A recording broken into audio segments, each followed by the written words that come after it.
अम्मा बाद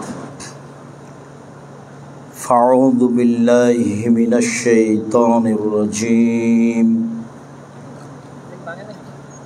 इदफ़अ बिल्लती हिया अहसन फ़इज़ल्लज़ी बैनक व बैनहु अदावह कअन्नहु वलिय्युन हमीम। अन अबी हुरैरता रज़ियल्लाहु तआला अन्हु क़ाल क़ाल रसूलुल्लाह सल्लल्लाहु अलैहि वसल्लम अर्रहमु शुहनतुन मिनर रहमान फ़क़ाल अल्लाहु तआला मन वसलक वसलतुहु मन क़तअक क़तअतुहु रवाहुल बुखारी व मुस्लिम। अन आयशा रज़ियल्लाहु तआला अन्हा क़ालत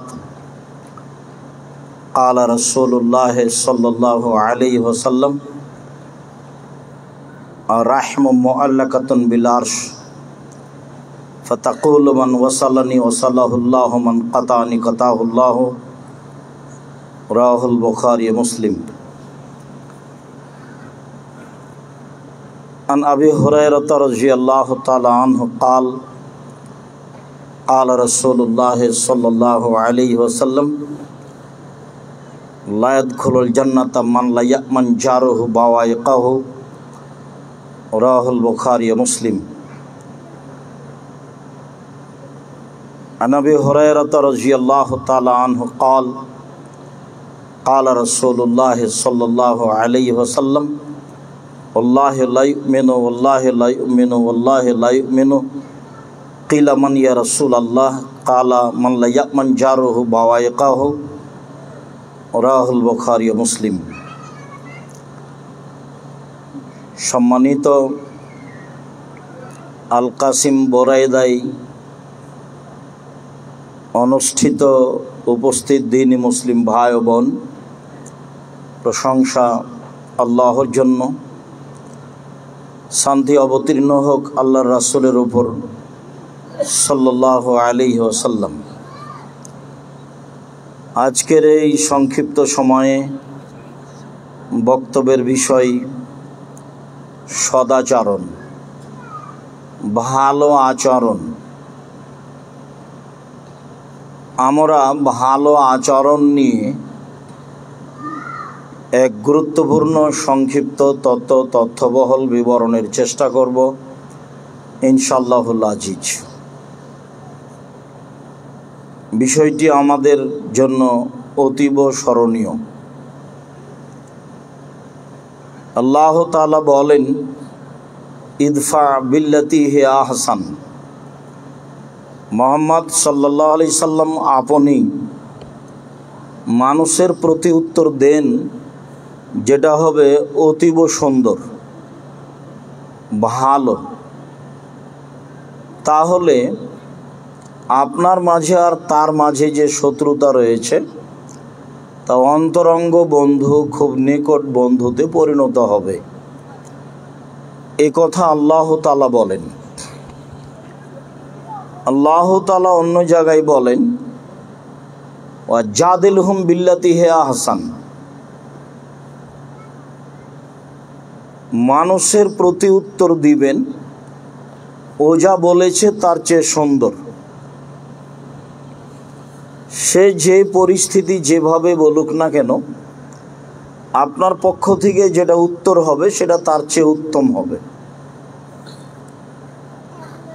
আল্লাহ তাআলা বলেন ফাবিমা রাহমাতিম মিনাল্লাহ লিনতা লাহুম ওয়ালাউ কুনতা ফাযযান গালিজাল কলব লানফাযু মিন হাওলিক। মুহাম্মদ সাল্লাল্লাহু আলাইহি সাল্লাম আল্লাহর পক্ষ থেকে বড় দয়া যে আপনার প্রতি আল্লাহর একটা অনুগ্রহ হয়েছে যে আপনি নরম স্বভাবের মানুষ। আপনার স্বভাব নরম না হয়ে যদি কর্কশ কঠোর হতো, আপনার প্রতি উত্তর যদি মানুষের কাছে ভালো না হতো, তাহলে লানফাযু মিন হাওলিক, মানুষ আপনার পাশ থেকে সরে যেত। তো এটা আল্লাহর পক্ষ থেকে বড় দয়া যে মানুষের সাথে যে আপনি কথা বলেন তখন আপনার কথা বলার ভাব গতি আল্লাহর পক্ষ থেকে দয়া অবতীর্ণ হয় সেটা খুব ভালো উত্তম হয়। তো আপনাকে আরও জরুরি কয়েকটা কথা, ফাফু আনহুম। আপনি প্রথম যেটা করবেন সেটা হলো এই যে মানুষ আপনার সাথে যারা খারাপ আচরণ করেছে, যারা আপনাকে উপেক্ষা করেছে, আপনি তাদেরকে মাফ করে দেন। এটা হলো আপনার জন্য প্রথম জরুরি কাজ। আপনি যে ভদ্র নম্র স্বভাবের মানুষ, তার প্রথম কাজ হলো আপনি মানুষকে কি করবেন? মাফ করবেন। মানুষের অন্যায়ের বিচার আপনি করবেন না। তারপরে আস্তাগফিরুল্লাহুম, মানুষ যে আপনার সাথে অন্যায় আচরণ করে পাপ করেছে, এই জন্য আপনি আল্লাহকে বলেন যে আল্লাহ, ওরা যে অন্যায় করেছে আমার সাথে, এতে যে পাপ হয়েছে এটা তুমি মাফ করে দাও। প্রথমে আপনি মাপ চান আল্লাহর কাছে, প্রথমে আপনি ওদের ক্ষমা করে দেন, আর দ্বিতীয় হলো আপনি তাদের জন্য ক্ষমা চান। প্রথম কাজ আপনি ক্ষমা করে দেন ওদের, আচ্ছা যা অন্যায় করেছো করেছো, আমি মাফ করে দিলাম, এটা আপনি প্রথমে করেন। আর দ্বিতীয় করেন ওদের জন্য আল্লাহর কাছে ক্ষমা চান, যে আল্লাহ ওরা তো অন্যায় করেছে আমার সাথে, তুমি ওদের ক্ষমা করে দাও। এর নাম সদাচরণ, এর নাম আচরণ। মানুষ হিসাবে চেষ্টা করতে হবে মানুষের অন্যায়ের জবাব না দেওয়া। মানুষ গালিমন্দ করলে তার প্রতি উত্তর না দেওয়া, মানুষের বিরোধিতায় না যাওয়া, মানুষের ক্ষতির আশা না করা, মানুষের পিছনে না পড়া। আর যারা ক্ষতি করেছে করছে বলে অবগত, তাদের ব্যাপারে আল্লাহর কাছে ক্ষমা চাওয়া, তাদের কল্যাণ কামনা করা, তাদের অন্যায়কে মাফ করে দেওয়া।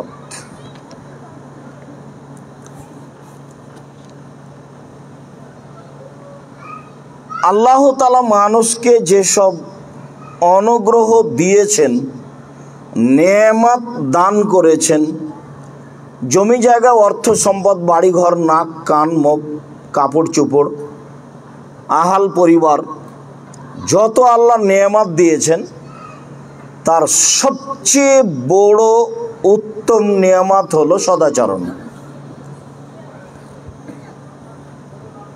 মোজাইনা কাবিলার একজন লোক বলছেন, কালু, সাহাবিগণ বললেন, ইয়া রাসূলুল্লাহ, মা খায়রু মা উতিয়াল ইনসানো। আল্লাহ যেসব অনুগ্রহ মানুষকে দিয়েছেন করেছেন, তার সবচেয়ে উত্তম কোনটা? এটা হলো জিজ্ঞাসা, যে আল্লাহ নবী বলেন তো, আল্লাহ যে মানুষের প্রতি দয়া করেছেন, অনুগ্রহ দিয়েছেন, তো এর মধ্যে সবচেয়ে উত্তম কোনটা? এটা জিজ্ঞাসা। অর্থ সম্পদ, টাকা পয়সা, আহাল পরিবার। তো আল্লাহ রাসূল উত্তরে বলছেন, আল খুলুকুল হাসান, ভালো আচরণ। জিজ্ঞাসার উত্তরে তাহলে কি হলো? সবচেয়ে যেটা বড় নেয়ামত আল্লাহর পক্ষ থেকে মানুষের উপরে, সেটা কি? ভালো আচরণ। জীবনে জোর করে কিছু করে নিয়ে সফলতা অর্জন করা যাবে না। জীবনে কাউকে খাটো করে, কারো ক্ষতি করে কিছু করে নিয়ে সফলতা অর্জন করা যাবে না, সাময়িক হতে পারে।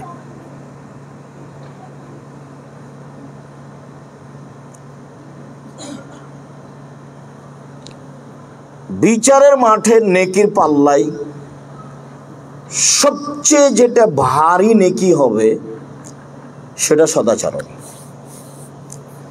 হজের নেকিও ওজন হবে,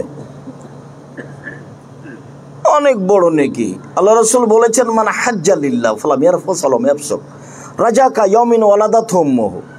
যে আল্লাহকে সন্তুষ্ট করার জন্য হজ করলো, অশ্লীল কাজ কর্মে, অপছন্দ কথা ও কর্মে লিপ্ত হলো না, সে ফিরে গেল সেই দিনের মতো হয়ে যেদিন তার মা তাকে জন্ম দিয়েছে, নিষ্পাপ হয়ে। এরপরেও এর নেকি অত ভারী নয় ভালো আচরণের নেকি যত ভারী। ভালো আচরণ কি জিনিস? সালাত তো ইবাদতের জগতে সবচেয়ে ব্যতিক্রম ইবাদত। সালাতই এমন একটা ইবাদত যে ইবাদতের সাথে মানুষের কোনো আপোষ নেই।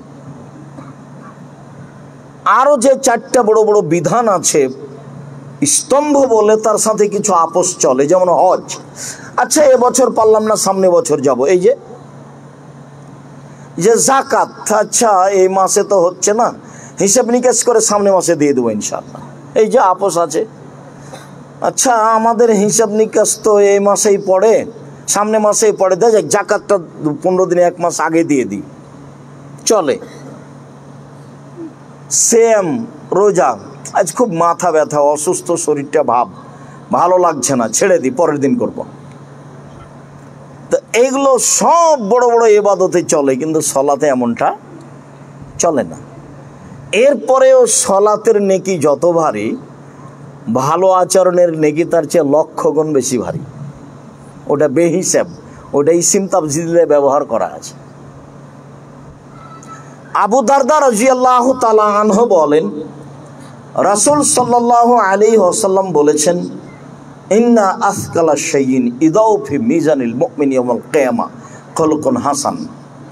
নিশ্চয় বিচারের মাঠে মোমেন পুরুষ নারীর নেকির পাল্লায় সবচেয়ে যেটা ভারী নেকি রাখা হবে সেটা হলো ভালো আচরণ।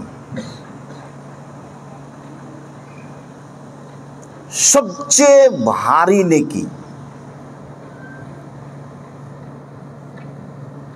মানে আরো একটা ভারী নেকির কথা বলা আছে, তবে সবচেয়ে নয়। আবু হুরায়রা রাদিয়াল্লাহু তাআলা আনহু বলেন, একদা রাসূল সাল্লাল্লাহু আলাইহি ওয়াসাল্লাম বলেন, কালিমাতানে খাফিফাতান আলাল লিসানে সাকিলাতান ফিল মিজানে হাবিবাতান ইলার রহমানে। দুইটা কালেমা মানে দুইটা বাক্য, উচ্চারণে হালকা, দাঁড়ি পাল্লায় ভারী, আল্লাহর কাছে অতীব প্রিয়। মানে দাঁড়ি পাল্লায় ভারী, সুবহানাল্লাহও ভারী, আলহামদুলিল্লাহও ভারী, আল্লাহু আকবার ভারী, কিন্তু এই দুটার মতো নয়। এই দুটা বাক্য উচ্চারণে হালকা, আল্লাহর কাছে প্রিয়, দাঁড়ি পাল্লায় ভারী, তা হলো সুবহানাল্লাহি ওয়া বিহামদিহি সুবহানাল্লাহিল আযীম। আর যখন বলা হয়েছে সবচেয়ে ভারী, তখন সেটা হলো ভালো আচরণ, সদাচরণ, যেটা মোমেন পুরুষ নারীর নেকির পাল্লাই হবে। ভালো আচরণ, ভালো আচরণ কি জিনিস? সদাচরণ এমন একটা জিনিস যা দিয়ে জান্নাতুল ফেরদাউস পাওয়া যাবে, এবং মুহাম্মদ সাল্লাল্লাহু আলাইহি সাল্লাম তার জিম্মেদার হিসাবে ঘোষণা দিয়েছে। সদাচরণ ভিন্ন কিছু, যার ফলাফলে রাসূল সাল্লাল্লাহু আলাইহি সাল্লাম জান্নাতুল ফেরদাউস নিয়ে দিব বলে ঘোষণা দিয়েছেন। উমামা বাহেলি রাদিয়াল্লাহু তাআলা আনহু বলেন, একদা রাসূল সাল্লাল্লাহু আলাইহি ওয়াসাল্লাম বললেন, আনা যাইমুন বিবাইতিন ফি রাবাদিল জান্নাহ লিমান তারাকাল মিরাহ ওয়া ইন কানা মুহিক্কান। আমি মুহাম্মদ সাল্লাল্লাহু আলাইহি সাল্লাম জান্নাতে একটা ঘর নিয়ে দিব ওই লোকের জন্য যে লোক তর্ক ছেড়ে দিবে, সত্য হলেও তর্কের পিছনে যাবে না। এটা হলো ভদ্র মানুষের পরিচয়। আব্দুর রাজ্জাক বিন ইউসুফ এটা বলেছেন, আরে না এটা বলেছেন, আরে না এটা বলেছেন, এই যে এর নাম তর্ক। আমি বলছি আব্দুর রাজ্জাক সাহেব এটাই বলেছেন, বলে না এটাই বলেছেন। আচ্ছা ঠিক আছে, থাকেন, আমি গেলাম।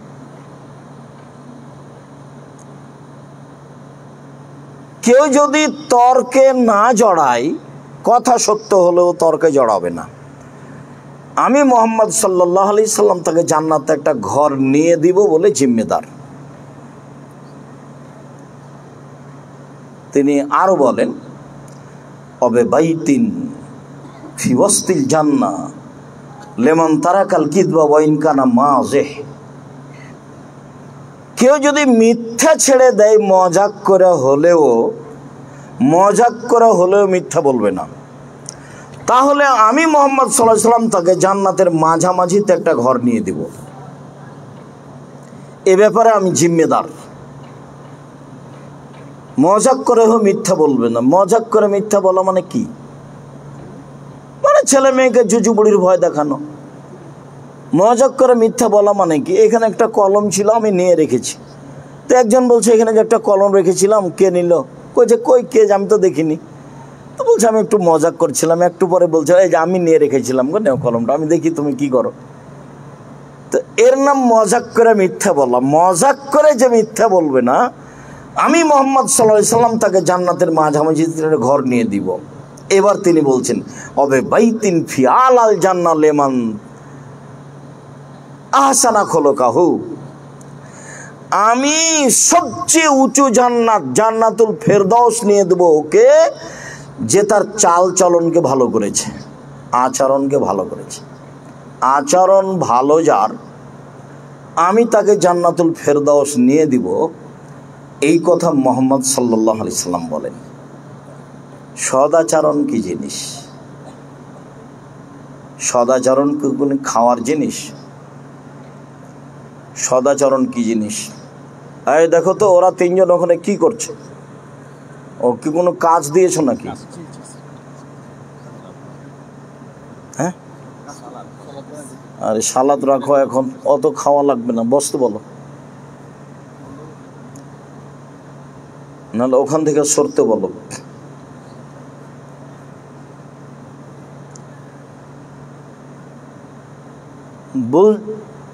বলছিলাম যে সদাচরণ থাকলে মুহাম্মদ সাল্লাল্লাহু আলাইহি সাল্লাম তাকে কি নিয়ে দিবেন?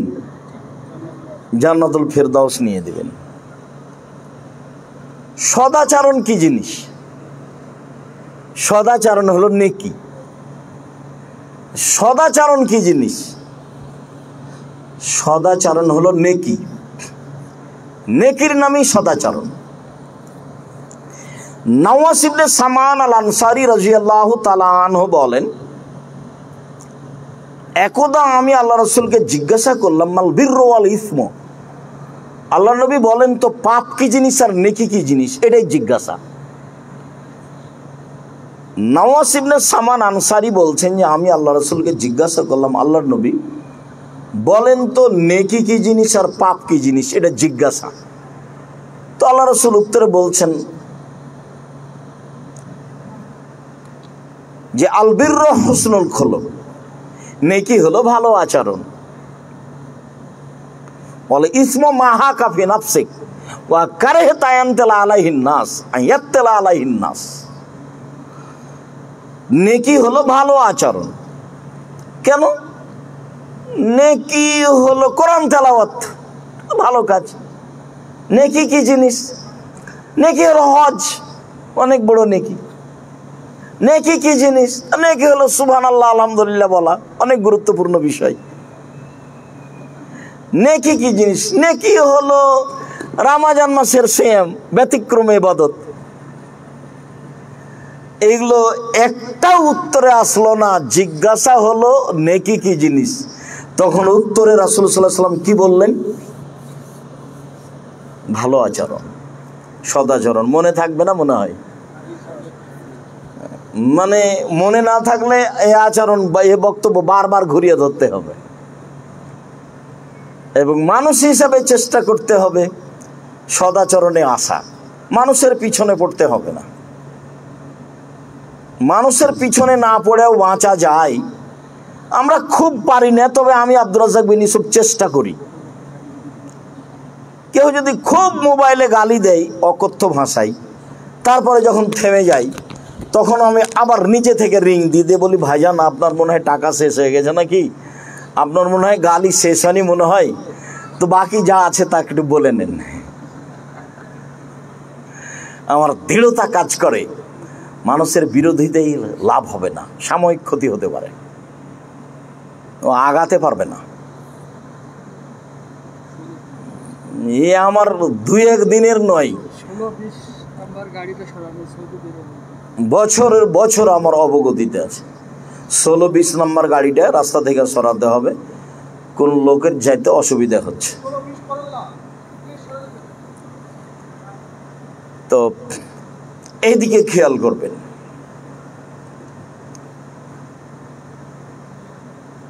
রাসূল সাল্লাল্লাহু আলাইহি ওয়াসাল্লামকে জিজ্ঞাসা করা হলো, বলেন তো কি জিজ্ঞাসা করা হলো? নেকি কি জিনিস আর পাপ কি জিনিস? তো আল্লাহর নবী উত্তরে বললেন, নেকি হলো ভালো আচরণ, আর পাপ হলো অন্তরে যেটা ধাক্কা খায়। আর মানুষে জানতে পারলে মানুষে কি বলবে? এর নাম পাপ। অন্তরে ধাক্কা খায়, এই কাজটা করলাম, কাজটা না করলেও হতো, এটা কেমন হলো, এটা পাপ হয়ে গেল, এর নাম পাপ। যেটা অন্তরে ধাক্কা খায় করতে, সেটার নাম পাপ। আর নেকি হলো ভালো আচরণ।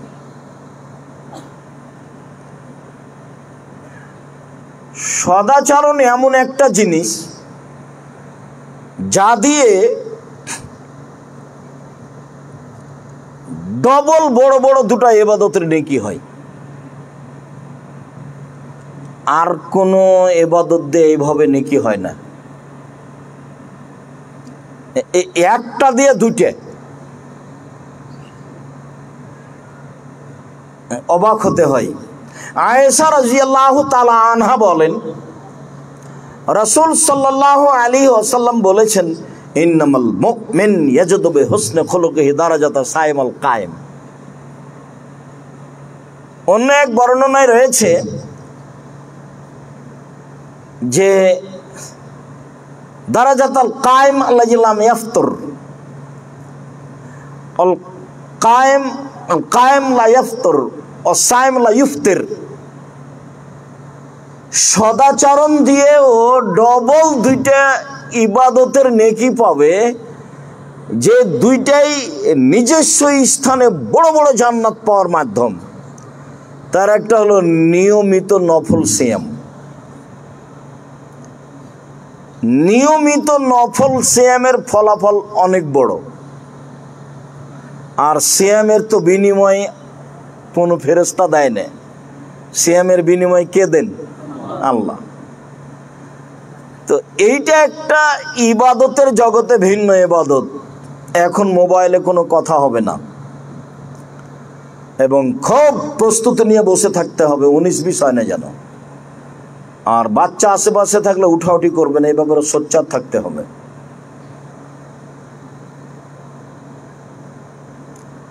স্বাভাবিকভাবে বসে থাকতে পাবেন না, খুব সতর্কতার সাথে বসে থাকতে হবে।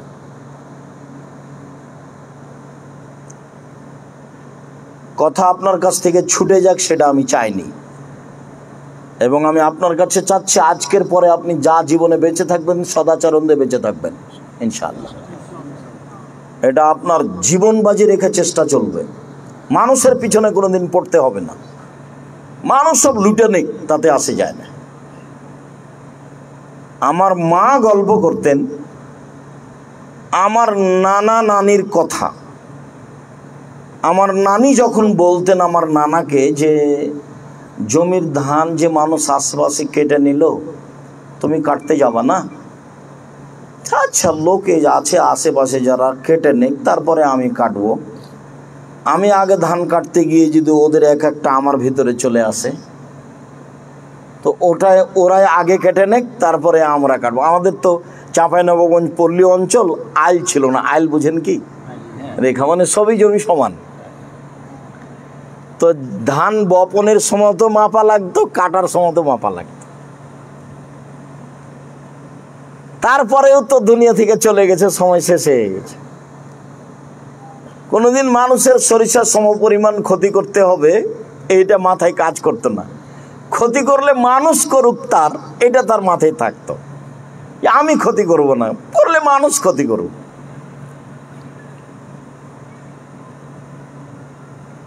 সদাচরণ দিয়ে বাকি জীবন বেঁচে থাকার চেষ্টা করতে হবে প্রাণপণে, যে কোনো মূল্যে ইনশাল্লাহ। এই শিক্ষাই নিতে হবে। আয়েশা রাদিয়াল্লাহু তাআলা আনহা বলেন, রাসূল সাল্লাল্লাহু আলাইহি সাল্লাম বলেছেন, এক সদাচরণ দিয়ে মানুষ দুইটা বড় আমলের নেকি পাবে।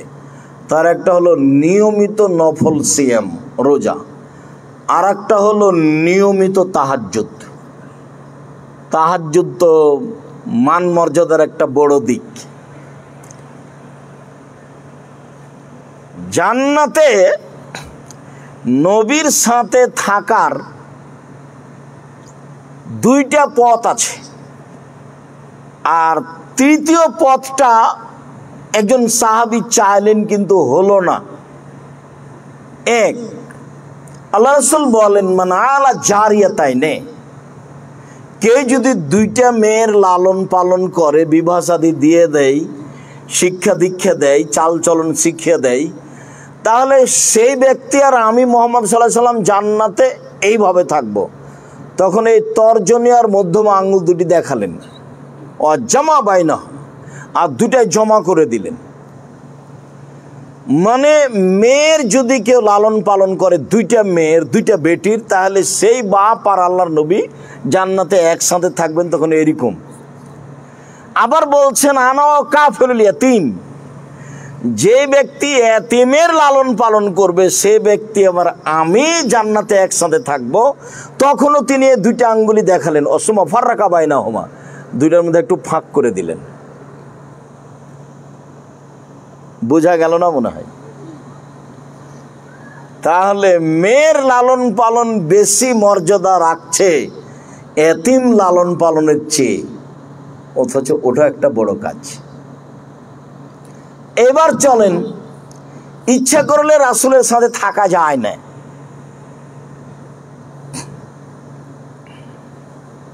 একজন সাহাবী উনি বলছেন যে, কুনতু আবিতু মা রাসূলিল্লাহ সাল্লাল্লাহু আলাইহি সাল্লাম, একদা আমি রাসূলের সাথে রাতে ছিলাম, রাত অতিবাহিত করছিলাম। ফাআতাইতুহু বিওয়াজুহি ওয়া হাজাতিহি, আমি রাতে তার ওজুর পানি এবং তার প্রয়োজনীয় জিনিস নিয়ে আসলাম। যে এখানে পানি থাকলো, এখানে মেশক থাকলো, আল্লাহ রাসূল উঠে আপনি পানি নেবেন, এই যে মেশক নেবেন। তো এইটা আমি নিয়ে উপস্থিত হতে আল্লাহ রাসূল বলছেন, সালমা শেতা, আরে খুব তো ভালো ব্যাপার, চাও, তুমি কি চাও, চাও তো আমার কাছে। মালিক কিন্তু অধীনস্থ লোকের উপরে খুশি, খুশি হলে কিছু দিতে চান, আর মালিককে খুশি করলে সবসময় প্রস্তুত থাকতে হয়। তো একটা কাজের লোকের নাম মোহাম্মদ আর একজনের নাম আহমদ। তো বলছে যে, মোহাম্মদ, জি জাহাপনা উপস্থিত। বাহ, ভালোই তো রে তুই।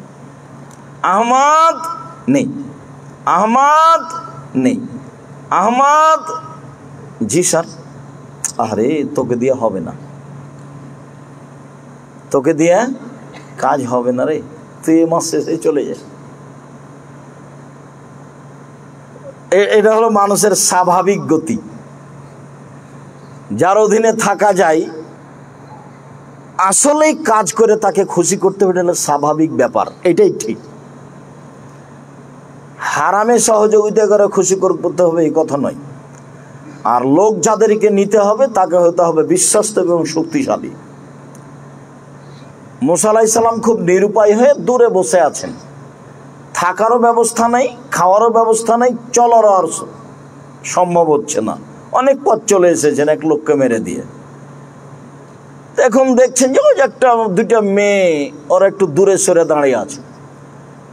কি ব্যাপার, তোমরা এখানে দূরে পৃথক হয়ে দাঁড়িয়ে আছো কেন? ওই যে লোকজন ওদের গরু ছাগলকে পানি পান করে চলে যাবে, তখন আমরা করাবো। তার মানে সেই কালো মহিলারা ভিন্ন হয়ে থাকছিল, পুরুষের সাথে হুড়াহুড়ি করে কোনো কিছু করেননি। তো এইবার মুসা আলাইহিস সালাম উঠে ইন্দারার মুখ থেকে এটা সরিয়ে দিয়ে, মুখাটা সরিয়ে দিয়ে, ঢাকনাটা সরিয়ে দিয়ে ওদের ছাগলকে পানি পান করিয়ে দেয়। এবার মেয়ে দুটি বলছে, আব্বা, যে লোক আমাদের ছাগলকে পানি পান করিয়েছেন সেই লোককে পারিশ্রমিক দিতে হবে। সে লোক হলো শক্তিশালী এবং বিশ্বস্ত। একসাথে দুইটা কথা বললেন মেয়ে বাপকে, যে আব্বা, লোকটা হলো বিশ্বস্ত এবং শক্তিশালী। কাজের লোক হতে হবে বিশ্বস্ত এবং শক্তিশালী। আপনার কোম্পানিতে যত লোক ঠিক করবেন, লোককে আগে দেখতে হবে, পরীক্ষা করতে হবে, জিজ্ঞাসা করতে হবে বিশ্বস্ত কিনা, শক্তিশালী কিনা। দোকানে তো 24 ঘন্টা আপনি বসে থাকতে পারবেন না। একজনকে দিয়েছেন, 10 দিন পরে দেখবেন যে দোকানটাই নাই। তো বলছিলাম যে রাসূল সাল্লাল্লাহু আলাইহি ওয়াসাল্লাম যা বললেন তাতে বোঝা গেল যে সদাচরণ দিয়ে দুইটা নেকি হয়। একটা হলো নিয়মিত নফল সিয়াম পালন করলে যা নেকি হবে, আর একটা হলো নিয়মিত তাহাজ্জুদ পড়লে যা নেকি হবে। তাহাজ্জুদও খুব বড় আমলের নেকি। তো কথাটা শেষ করে দিই। এবার আল্লাহ রাসূল বললেন যে চাও, তুমি কি চাও? তো সাহাবী বলছেন আসআলুকা মুরাফাকাতাকা ফিল জান্নাহ, আপনার সাথে জান্নাতে থাকতে চাই। এই হলো মূল কথা, আপনার সাথে জান্নাতে থাকতে চাই। তখন আল্লাহ রাসূল বলছেন না, আওয়া গায়রা দালিক, না না না, এটা নয়, এটা নয়, অন্যটা বলো, অন্যটা বলো, অন্যটা বলো, এটা নয়। তখন সাহাবী বলছেন হোয়া দাকা, এটাই চাই। তো আল্লাহ রাসূল সাথ দিলেন না, বললেন ফাইন্নি আলা নাফসিক আল্লাহ কাসরাতি সুজুদে, বেশি তাহাজ্জুদ পড়ে আমাকে সহযোগিতা করো। আমার সাথে জান্নাতে থাকা যায় না। আমার সাথে জান্নাতে থাকতে হলে আমাকে সহযোগিতা করতে হবে। কি সহযোগিতা করতে হবে বলেন তো? কি সহযোগিতা করতে হবে আল্লাহ রাসূলকে? তাহাজ্জুদ পড়তে হবে, রাতে ইবাদত করতে হবে খুব বেশি। তাছাড়া রাসূল সাল্লাল্লাহু আলাইহি ওয়াসাল্লামের সাথে থাকা যাবে না, উনি সাথে নিতে পারবেন না। আল্লাহ রাসূল বলছেন আলাইকুম বিকিয়ামিল লাইল ফাইন্নাহু দাবুস সালিহিন মান কানা ক্বাবলাকুম, পৃথিবীর মানুষ তোমরা রাতে ইবাদত করতে শিখো। রাতে ইবাদত হচ্ছে অতীতের নবী রাসূল সিদ্দিক সোহদা পরহেজগার মানুষের কাজ। রাতে ইবাদত করা অতীতের কার কাজ? নবী রাসূল সিদ্দিক সোহদা সত্যবাদীদের কাজ। এতে আল্লাহর নিকটে হওয়া যায়, পাপ মিটে যায়, পাপ দূরে সরে যায়। তো সদাচরণ দিয়ে দুইটা বড় নেকি হয় একসাথে, একটা দিয়ে দুইটা। এক, নিয়মিত নফল সিয়াম, দুই, নিয়মিত তাহাজ্জুদ। মনে থাকবে না মনে হয়?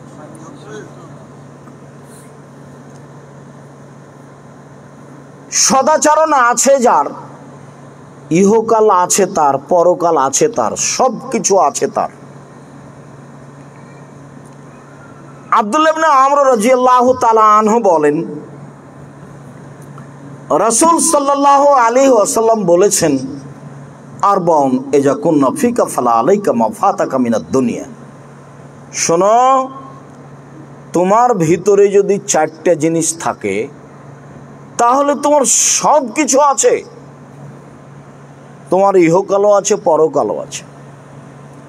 তোমার ভিতরে যদি 4টা জিনিস থাকে তাহলে তোমার সব কিছু আছে। তোমার ইহকালও আছে, তোমার পরকালও আছে। এক, হিফজ আমানাতিন, আমানতের রক্ষা। দুই, হুসন খালিকাতিন, ভালো আচরণ। তিন, সিদক হাদিসিন, সত্য কথা। চার, ইফাতুন ফি তুআমাতিন, বৈধ রুজি। এই 4টে জিনিস যদি তোমার থাকে তাহলে সব কিছুই আছে। তার একটা হলো সদাচরণ।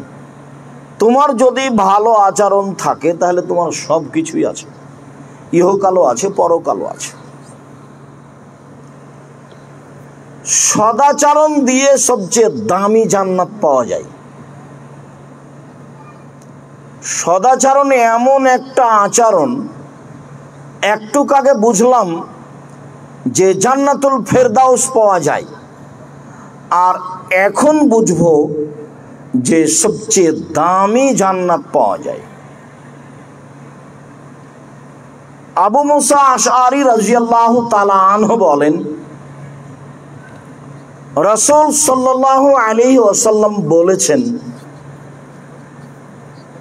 ইন্না ফিল জান্নাতে গোরাফান ইউরা যাহিরুহা মিন বাতিনিহা বাতিনুহা মিন যাহিরিহা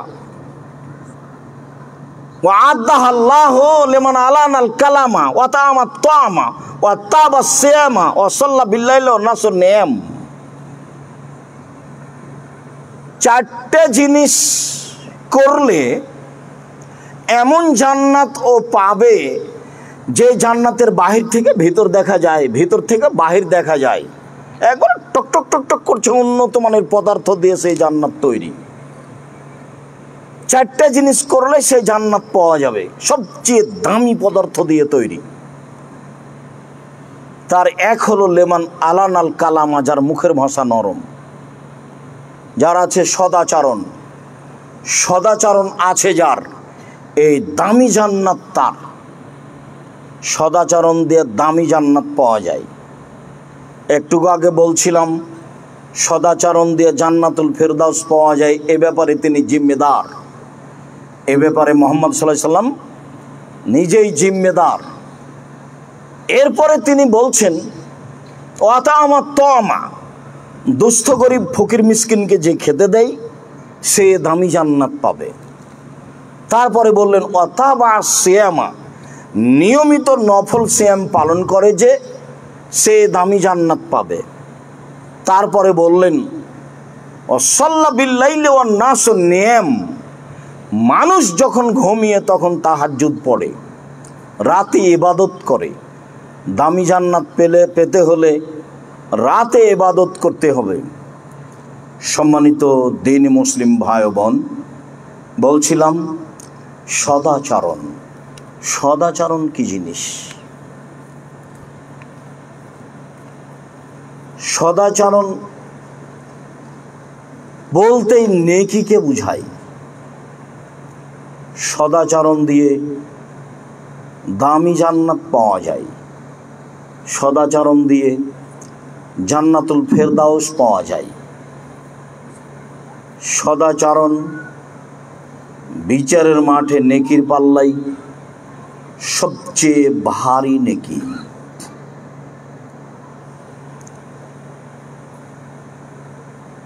আয়েশা রাদিয়াল্লাহু তাআলা আনহা বলেন, রাসূল সাল্লাল্লাহু আলাইহি ওয়াসাল্লাম বলেছেন,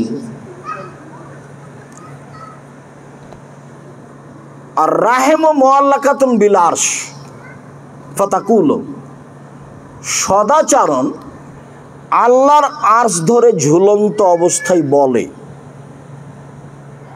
আল্লাহর আরশ ধরে ঝুলন্ত অবস্থায় বলে সদাচরণ।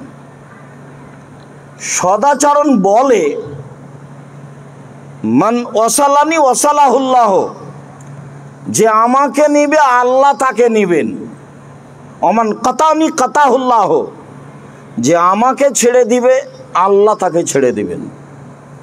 সদাচরণ আছে যার, তার উপরে আল্লাহর দয়া আছে।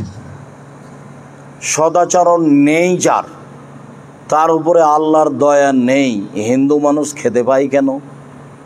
ইহুদি খ্রিস্টান পায় কেন? এটা হলো পৃথিবীর স্বাভাবিক গতি। যদি আল্লাহর রহমত নিয়ে বেঁচে থাকতে হয় তাহলে তার প্রথম স্তর হলো সদাচরণ। সেটা সদাচরণ বহাল রেখেই থাকতে হবে। তাই তো রাসূল সাল্লাল্লাহু আলাইহি সাল্লাম এক সময় বলেছিলেন, আরবাউন লিসাদা, সুখময় জীবনের জন্য চারটে জিনিস লাগে। সুখময় জীবনের জন্য চারটে জিনিস লাগে। সুখময় জীবন তার, চারটে জিনিস আছে যার। সুখময় জীবন তার, চারটে জিনিস আছে যার। তার এক নম্বরে তিনি বলেছেন আল জারুস সালেহ, ভালো প্রতিবেশী। সদাচরণ আপনার আছে কি না এটা আমি কি দিয়ে বুঝবো? আপনার প্রতিবেশী যদি বলে যে আপনার সদাচরণ আছে, তাহলে আপনি সদাচরণের অধিকারী। আমি মাওলানা সাহেব হাজি গাজী যেটাই হয় না কেন, সদাচরণ প্রতিবেশী দিয়ে বোঝা যায়। একজন এক সাহাবী এসে বলছেন, কাইফানি আলমানা আসাত ও আহসান্ত, আল্লাহ রাসূল আমি কিভাবে বুঝবো যে আমি ভালো মানুষ? এই ভালোই তো জিজ্ঞাসা। আল্লাহ রাসূল আমি কিভাবে জানবো যে আমি ভালো মানুষ? আমি যে ভালো মানুষ সেটা আমি কিভাবে বুঝবো? তখন আল্লাহ রাসূল বলছেন, এদা সামিতা মিন জিরানিকা ইয়াকুলুনা আনতা আহসানতা ফাকাদ আহসানতা, যখন তোমার প্রতিবেশী থেকে শুনবে তুমি ভালো, তখন তুমি ভালো। ওয়াইদা সামিতা মিনহুম আসাতা ফাকাদ আসাতা, আর যখন তুমি তোমার প্রতিবেশী থেকে শুনবে তুমি খারাপ, তখন তুমি খারাপ। বুঝা গেল? কথা স্পষ্ট হয়। সদাচরণ তো ধরা পড়বে পাশে দোকান থাকলে, সদাচরণ তো ধরা পড়বে পাশে জমি জায়গা থাকলে। আমরা দুইজন ব্যবসা করি, দুইটা পাশাপাশি দোকান আছে, তো খালি মানুষ আসে ওনার দোকানে জিনিস নেই চলে যায়, আর আমি খালি মনটা খারাপ করে বসে আছি। এর নাম হিংসা। মনটা খারাপ করে বসে আছি, আরে খালি ওখানে যাই ওখানে যাই। তো একটা লোক আমার কাছে এসেছে, তো জিনিস বিক্রি করার পরে বলছে ওখানে যান কেন? জানেন না যে 10 টাকা জিনিস 20 টাকা ধরে? জানেন না? এটা বুঝেন না? এই যে দেখেন, এর নাম হিংসা, এর নাম সদাচরণ। এর কাছে সদাচরণ নেই। হিংসা স্বাভাবিকভাবে গড়ে ওঠে এবং হিংসাকে দমন করে বেঁচে থাকা খুব কঠিন। শয়তান আপনাকে ওখান দিয়ে ঘায়াল করবে। স্বাভাবিকভাবে আপনি একটা মানুষের দেখবেন পিছনে লেগে গেছে, যার কারণে মানুষ বলে যে মানুষের ভালো মানুষে দেখতে পারে না, মানুষের ভালো হওয়াটা মানুষে দেখতে পারে না। তার মানে তার ভিতরে হিংসা কাজ করে। হিংসা মুক্ত হয়ে কাজ করতে হবে। হিংসা ক্ষতি করে, নইলে এভাবে বলা হবে কেন অমিন শাররি হাসিদিন ইযা হাসাদ। আল্লাহ তুমি আমাকে হিংসুকের হিংসা থেকে বাঁচাও। মুহাম্মদ সাল্লাল্লাহু আলাইহি ওয়াসাল্লাম বলেন, কুল, মুহাম্মদ সাল্লাল্লাহু আলাইহি ওয়াসাল্লাম বলেন আপনি যে আল্লাহ তুমি আমাকে হিংসুকের হিংসা থেকে বাঁচাও। ওটা খুব কঠিন জিনিস। যার ভিতরে হিংসা কাজ করে ওর ভিতরে সদাচরণ নেই। একটু পরে বলছি ইনশাআল্লাহ। বলছিলাম আয়েশা রাদিয়াল্লাহু তাআলা আনহা বলেন, রাসূল সাল্লাল্লাহু আলাইহি ওয়াসাল্লাম বলেছেন, সদাচরণ আল্লাহর আরশ ধরে ঝুলন্ত অবস্থায় বলে যে আমি সদাচরণ বলছি, আমাকে যে নেবে আল্লাহ তাকে নেবে, আমাকে যে ছেড়ে দিবে আল্লাহ তাকে ছেড়ে দিবেন। আবু হুরায়রা রাদিয়াল্লাহু তাআলা আনহু বলেন, রাসূল সাল্লাল্লাহু আলাইহি ওয়াসাল্লাম বলেছেন, আল্লাহ তাআলা, আল্লাহ তাআলা বলেন, পৃথিবীর মানুষ শুনে রেখো, আর রাহমু শুহনাতুন মিনার রহমান, সদাচরণটা রহমান থেকে বের হয়েছে। মানুষের স্বভাব যদি নরম হয়, একটা লোক একটা জিনিস চাইলো, তো ও বলছে যে আমাকে 5,000 টাকা দেন তো একটু কর্জ।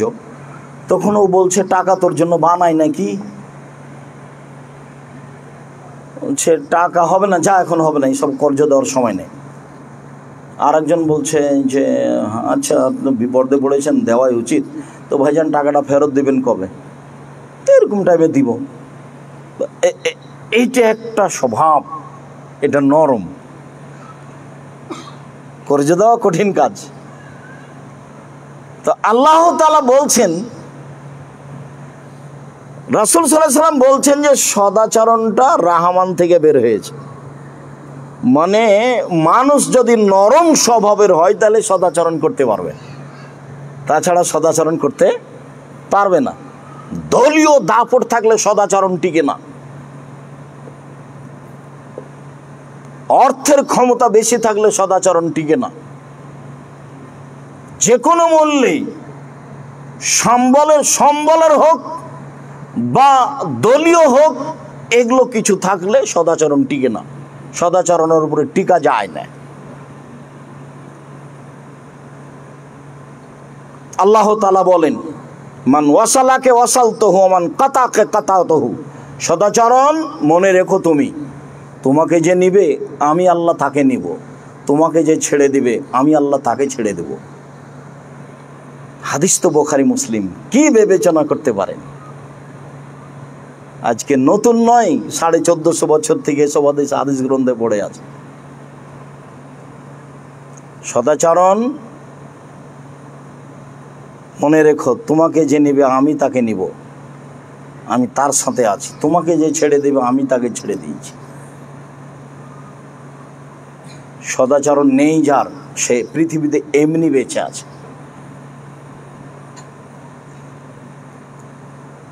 সদাচরণ আব্দুল্লাহ ইবনে আমর রাদিয়াল্লাহু তাআলা আনহু একদা বলেন যে রাসূল সাল্লাল্লাহু আলাইহি সাল্লামকে জিজ্ঞাসা করা হলো আইয়ুন নাসে আফজাল, মানুষের মধ্যে সবচেয়ে ভালো মানুষ কে? এটাই জিজ্ঞাসা, মানুষের মধ্যে সবচেয়ে ভালো মানুষ কে, এইটাই জিজ্ঞাসা। তখন আল্লাহ রাসূল উত্তরে বলছেন মাহমুমুল কলব ও সাদুকুল লিসান।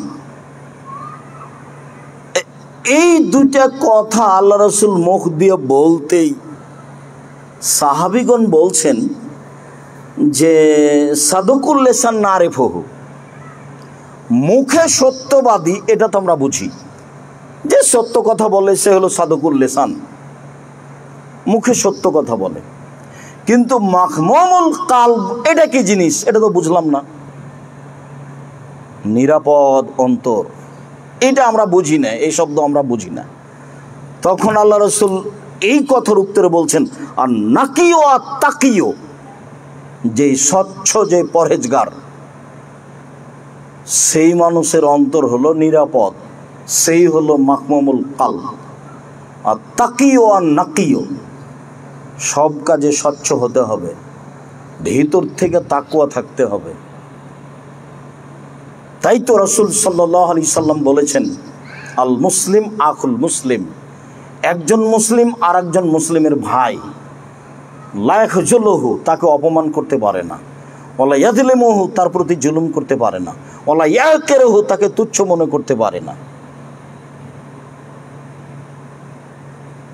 ইন্নামাল মুমিন হারামুন মালুহু ওয়া দামুহু ইরজুহু, একজন মুসলিম আর একজন মুসলিমের জন্য তার রক্ত হারাম, তার সম্পদ হারাম, তার মান সম্মানের হানি করা হারাম। কথা বললে বিবেচনা করে বলতে হবে, কাজ করলে বিবেচনা করে করতে হবে। এই কথাটা যে আমি বলছি, এই কথাটাতে কারো মান সম্মানের ক্ষতি হবে না তো? এই কাজটাতে করতে যাচ্ছি, কারো মান সম্মানের ক্ষতি হবে না তো? যদি ক্ষতি হয় তখন বুঝতে হবে আসলে আমি মুসলমানের ভাই নই, আমি বা কে? আবু মুসা আশআরী রাদিয়াল্লাহু তাআলা আনহু বলেন, মধ্যে কথা ঢুকে গেল, পরে একটু আছে এই হাদিসের। আবু মুসা আশআরী রাদিয়াল্লাহু তাআলা আনহু বলেন রাসূল সাল্লাল্লাহু আলাইহি ওয়াসাল্লাম বলেছেন আল মুমিনুনা কাল বুনিয়ান ইয়াশুদ্দু বাযুহু বাযান সুম্মা সাব্বাকা বাইনা আসাবিহি, সারা পৃথিবীর মুমিন পুরুষ নারী, মুমিন মুসলমান পুরুষ নারী পরস্পরে প্রাচীরের মতো। প্রাচীর যেমন একটা আর একটার সাথে লেগে থাকে, এক ইট আর এক ইটের সাথে যেমন লেগে থাকে, পৃথিবীর সব মুসলিম পুরুষ নারী এরকম দিয়ে এই লেগে থাকাকে আল্লাহ রাসূল বাস্তব দেখাচ্ছেন। এ দেখেন,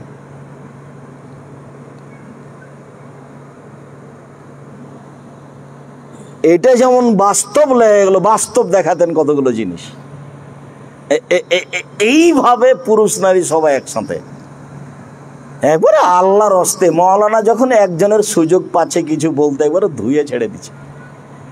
আমি তো ইউটিউব দেখি না, দেখতেও জানি না, সহজে আমি কখন জিজ্ঞাসাও করি না কে যে কাকে ধুয়ে ছাড়ছে, আল্লাহ ভালো জানে। ইউটিউব নাকি হাইকোর্ট আর জজ কোর্ট, মানে বিচার করে নিচ্ছে সুন্দর করে। বিচার কিন্তু আবার হবে, হুজুর কিন্তু বুঝতে পারে না, হুজুর নিজেও বুঝেনি যে কারোর বিরুদ্ধে লড়ে আলেম হওয়া যায় না, কারো বদনাম করে আলেম হওয়া যায় না, কারো পিছনে লেগে আলেম হওয়া যায় না, এর না আলেম নয়। এ হলো ওই মানুষ যার ব্যাপারে আল্লাহ রাসূল বলেছেন যে ওই মাওলানা মানুষ হচ্ছে কসমে ওই বাতির মতো, যে বাতি নিজে জ্বলতে জ্বলতে নিজে শেষ হয়ে যায়, নিজে আলো পায় না, অপরকে আলো দেয়।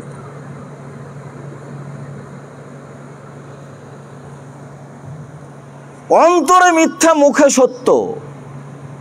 মুখে বলে এক, অন্তরে আরে এক। স্বাভাবিক মানুষ হতে পারে, একজন আলেম আর একজন আলেমের বিরুদ্ধে লড়তে পারে কি করে? আপনাকে অবাক হতে হয়, যার জন্য আপনাকে বলি আমি যে কোনোদিন কারো পিছে পড়বেন না। দেখবেন যে যার পিছে পড়েছেন আপনি খাটো করার জন্য সে তার চেয়ে আপনার উপরে হয়ে গেছে, তখন আপনি কি করবেন? মদিনা বিশ্ববিদ্যালয়ের একজন ডক্টর জায়েদ মোহাম্মদ আল জোহানি, ডক্টর জায়েদ মোহাম্মদ আল জোহানি বছরের কিছু বেঁচে আসছে, উনি বাংলাদেশে গেছিলেন। তো আমি জামিয়া সালাফিয়া থেকে 4 জন বড় মাওলানাকে পাঠিয়েছিলাম। তার মধ্যে একজন ছিলেন বাংলাদেশি আর 3 জন ছিলেন ইন্ডিয়ান, যারা মদিনা বিশ্ববিদ্যালয়ের শিক্ষক, যার মধ্যে একজন ছিলেন জামিয়া সালাফিয়া বানারসের শিক্ষক মুহাদ্দিস, উনি এখনো জামিয়া সালাফিয়া আছেন, তারা সরকারিভাবে এসে আছে। জামিয়া সালাফিয়া সরকার অনুমোদিত ফাউন্ডেশনের অধীনে চলে, যার কারণে পৃথিবীর যে কোনো জায়গা থেকে সেখানে শিক্ষক যেতে পারে। এখন যিনি আছেন তিনি হচ্ছেন শেখ মনসুর খালাফ, মদিনা বিশ্ববিদ্যালয়ের টিচার। এর আগে যিনি 4 মাস ছিলেন ইনি হচ্ছেন ডক্টর জোহানি। তো এনারা খুব চেষ্টা করলেন জামিয়া সালাফিয়া নিয়ে আসার জন্য, তখন এনাদেরকে উত্তর দেওয়া হলে যে উপর থেকে আমাদের অনুমতি নেই, তাই পাঠাতে পারছি না। আর উনি বললেন যে আমার কোনো সমস্যা নেই, আমি যেতে পারি। তো ডক্টর জোহানি বললেন আমি যেতে পারি, আর জোহানি বুঝলেন যে ওপর থেকে আমার নিষেধাজ্ঞা আছে, সেই জন্য আমি যেতে পারছি না। তো কয় মাস পরে জোহানি নিজে জামিয়া সালাফিয়া গিয়ে 4 মাস থাকলেন। এবার বুঝা গেল না কথা? মনে হয় একদিন আনা যাচ্ছিল না যে লোককে 1 ঘন্টার জন্য, সে লোক কয় মাস পরে কি হলো? 4 মাস থাকলেন। কোনো দিন মানুষের পিছনে পড়বেন না, যা হবে হবে। কাজ করবেন আল্লাহর উপরে ভরসা করে, যা ছোটখাটো করবেন, মানুষের পিছনে পড়ে কোনোদিন কাজ করবেন না। কই মানুষের পিছনে না পড়ে কাজ করা যায়? আমি তো কোনো সমস্যা বুঝি না। আমি যেটা মুখে বলেছি সেটা আমি তার বাস্তব দেখতে পাচ্ছি আলহামদুলিল্লাহ। 2013 সালের 24 আগস্ট রোজ মঙ্গলবার জামিয়া সালাফিয়া হাঁটাবো, বীরহাটাবো, রূপগঞ্জ, নারায়ণগঞ্জ, ঢাকা। কাঁঠাল গাছের নিচে বলেছিলাম আমার হাতে টাকা নেই, এ কথা সত্য। এখানে প্রতিষ্ঠান গড়বে, এ কথা সত্য। ইনশাল্লাহ গড়বেই গড়বে, অবধারিত গড়বে, নিশ্চিত গড়বে, গড়বেই গড়বে, ইনশাল্লাহ গড়বে। সেই প্রতিষ্ঠানটা এখন কিনা জমি 51 বিঘা, সব মিলে এখন 77 বিঘা জমির উপর অবস্থান করে। পূর্বাচল 21 নম্বর সেক্টরের সাথে লাগা। আপনি অবাক হবেন, প্রতিষ্ঠানের একদিক থেকে একদিক 9 পয়েন্ট কমে 1 কিলোমিটার। যেখানে একটা মসজিদ নির্মাণ চলছে 6 বিঘা জমির উপরে। কতখানি জমির উপরে? 6 বিঘা 2 একর। বহুজন আমাকে বলেছে যে কুয়েত হোক, কাতার হোক, সৌদি আরব হোক, এটা দরখাস্ত পেশ করা যায় না। সে এত বড় মসজিদকে করতে চাইবে না, গরিব মানুষেরা করবে, চিন্তা করি না, খালি দোয়া করেন। আমরাই লাগে পড়ে 5 টাকা, 50,000 টাকা, 2,000 টাকা, 5,000 টাকা, 50,000 টাকা দিয়ে করবো ইনশাআল্লাহ। প্রায় 2 কোটি টাকার পাইলিং চলে গেছে। তো টাকাটাকে আমরা বানালছি, টাকশাল আছে, আমরা বানাবো। সম্পূর্ণ জমি কিনা হয়ে যাবে ইনশাল্লাহ। আপনাকে দোয়া করতে হবে, আল্লাহ তুমি জামিয়া সালাফে কবুল করো। পথ সহজ, যেটুকু করবেন কাজ সেইটুকু আল্লাহর উপরে ভরসা করে সদাচরণ দিয়ে কাজ করবেন, সফল হবেন ইনশাল্লাহ। দেখবেন যে আপনি একটা সফল পথে আছেন। আর পিছনে পড়লেই খালি মন খারাপ হবে, কষ্ট পাবেন, রাতে ঘুমাতে পারবেন না। পরে দেখবেন যে যার পিছনে লেগেছিলাম সে আগে চলে গেছে, কি হবে তখন? ওরটা দেখিয়েন না, শুধু খালি আপনারটা দেখবেন, আর আপনারটা আল্লাহকে বলবেন। আবু হুরায়রা রাদিয়াল্লাহু তাআলা আনহু বলেন, রাসূল সাল্লাল্লাহু আলাইহি সাল্লাম বলেছেন, আল মুমিনুন কারাজুলিন ওয়াহিদ। সারা পৃথিবীর পুরুষ নারী, মোমেন পুরুষ নারী একজন মানুষের মতো। এজাস্তাকা আইনহু ইস্তাকা কুল্লুহু, অজাস্তাকা রাসহু ইস্তাকা কুল্লুহু। যদি চোখে ব্যথা হয় সম্পূর্ণ শরীরে ব্যথা বুঝতে পারেন। কেউ যদি বিপদে পড়ে তাহলে আপনাকে ব্যথা বুঝতে হবে, তার মানে আপনি মোমেন, আপনার ভিতরে সদাচরণ আছে। এ ভাই একটা ঝামেলায় পড়েছে, তো আপনি তাৎক্ষণিক রাতে উঠে গিয়ে বলবেন আসসালামু আলাইকুম ভাইজান, কি সমস্যা, অ্যাম্বুলেন্স নিয়ে আসবো, ডাক্তার ডেকে নিয়ে আসবো, কি করতে পারি বলেন। তার মানে ওর সমস্যা আপনি অন্তরে কি করছেন, বুঝতে পারছেন। আর যদি আপনি বলেন ঠিক হয়েছে, উচিত হয়েছে, হ্যাঁ ঠিক হয়েছে, উচিত হয়েছে, আবার ফের গরু জবাই করছে, আবার ফের কি করছে, গরু জবাই। জীবনে এই পথে পা দিবেন না, কারো বিপদে খুশি হবেন না। আল্লাহ রাসূল ওই থেকে বাঁচতে বলেছেন, আল্লাহ নাউযু বিকা মিন জাহাদিল বালায় ওয়া দারাকি সাকায় ওয়া সুইল কাজায় ওয়া সামাতাতিল আদা। শত্রু যেন না হাসে, এরকম কাজ যেন না হয়। তার মানে কারোর প্রতি হাসি প্রকাশ করতে হবে না, বরং আল্লাহর কাছে বাঁচতে হবে কেউ যেন আমার উপরে না হাসে। সারা পৃথিবীর মানুষ একটাই, হাদিস তো বুখারী মুসলিম, বিবেচনা কে করবে? তো বিবেচনা মাওলানা মানুষ করবে। আরে মাওলানা মানুষ ইউটিউবে এমন লেখা লিখলো, সবাই খালি বলা বলি কোটায়, বলা বলি করে যখন তখন আমি শুনতে পাই। আমি কাউকে জিজ্ঞাসা করি না, আমাকে একটু দেখো তো দেখি কি লিখেছে। আমি দেখতেও জানি না, আমি বড় মোবাইল ব্যবহার করতে পারি না, আমি আপনার নামটা সেভ করতেও পারি না। আপনি রিং দিলে আমি অন করে দিয়ে শুনতে পাই যে আপনি কি বলছেন। এর চেয়ে বেশি মোবাইল সম্পর্কে আমার কোনো অভিজ্ঞতা নেই অন করা ছাড়া। আপনি বলেছেন আমার নামটা সেভ করে রাখেন, কিন্তু আসলে আমি তো পারিনি, তাই সেভ করতে পারিনি। আর একদিন রিং দিয়েছেন, তখন আমাকে বলছেন কি আপনি চিনতে পারলেন না সেদিন যে কথা বলেছিলাম। তারপরেও হয় না। আল্লাহ রহম করো। মাথায় ব্যথা হলে সম্পূর্ণ শরীরে ব্যথা বুঝতে পারি, সম্পূর্ণ শরীরে ব্যথা বুঝতে পারি। যেমন আর একজন মোমেন পুরুষ নারী বিপদে পড়লে আপনি তার বিপদ বুঝবেন, তেমন এর নাম মোমেন পুরুষ, মোমেন নারী। আমি তো সমস্যা বুঝতে পারি না। আমি বহু সময় বলেছি যে খালি আপনি আমাকে মুচি দিয়ে ডেকে পাঠাবেন, আপনার কোনো পিয়ন লাগবে না, খালি বলবেন যে আব্দুর রাজ্জাক সাহেব আপনাকে ডেকেছে অমুক মাওলানা, আমি চলে যাব ইনশাল্লাহ, মুচি দিয়ে ডাকলেও। আর আপনাকে আমি নিজে বলছি আপনি আসেন দেখি কাল, আপনার বাপও পারবে না। আমি হুজুরকে বলছি যে আপনার বাপও পারবে না, আমি ডাকছি কালকে আসেন দেখি। তা হাসছে। তা আমি বলছি আপনি আমাকে কালকে ডাকেন দেখি। আপনাকে ডাকা লাগবে না, মুচি দিয়ে ডেকে পাঠাবেন। আব্দুর রাজ্জাক সাহেব, জি আমি মুচি জুতা সেলাই করি, অমুক আপনাকে পাঠিয়েছে, আমাকে পাঠিয়েছে আপনাকে ডাকার জন্য। আচ্ছা ঠিক আছে চলো। সম্মান মানুষের কাছে নিতে হবে না, সম্মান কোথায় নিতে হবে? উপরে। দেখবেন সব জায়গাতেই সম্মান পাচ্ছে। আর মানুষে দিলে অল্প। আমাকে সিলেটের সুনামগঞ্জের ফেন্সুগঞ্জের ওসি বলছে সিগনেচার করেন, মামলা আমি চালাবো। তাই আমি বললাম জনাব আমি তো মামলা করব না। আরে আপনাকে চালাতে হবে না, আমি চালাবো। তো আমি বলছি আমি যদি মামলা করি তাহলে আমি তার বিরুদ্ধে লড়লাম, তাহলে তো আমি মানুষ, আমি তো তার বিরুদ্ধে লড়ে তেমন কিছু করতে পারবো না, হয়তো মামলায় জয়ী হলাম। আমি মানুষ হিসেবে লড়লাম। কেন? আমি কি ওর ক্ষতি করেছি? আমি তাকে গালি দিয়েছি?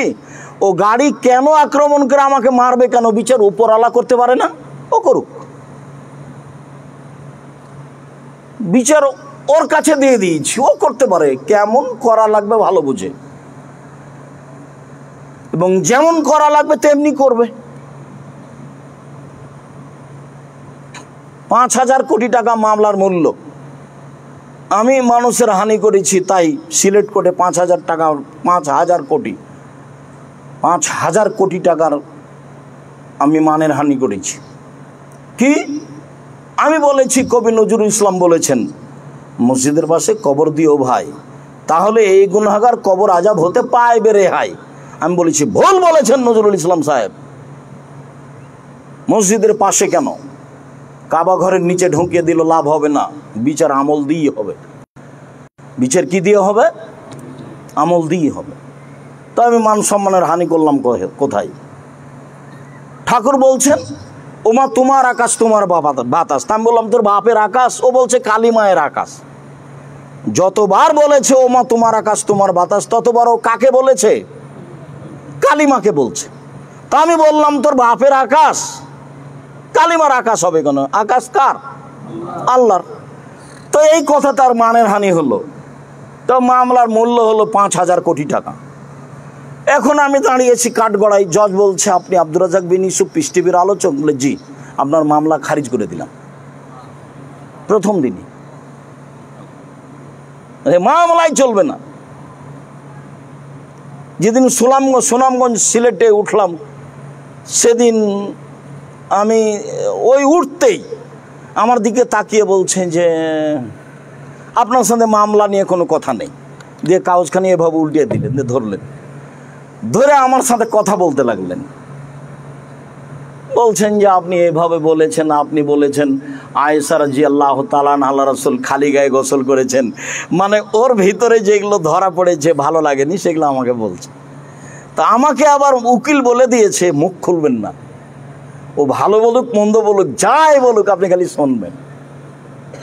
আপনার কথা সব সময় শুনি, আমি উকিল, আমার কথা অল্প সময় শুনিয়েন, যতক্ষণ পর্যন্ত কাঠগড়ায় থাকবেন ততক্ষণ পর্যন্ত আমার কথা মানবেন।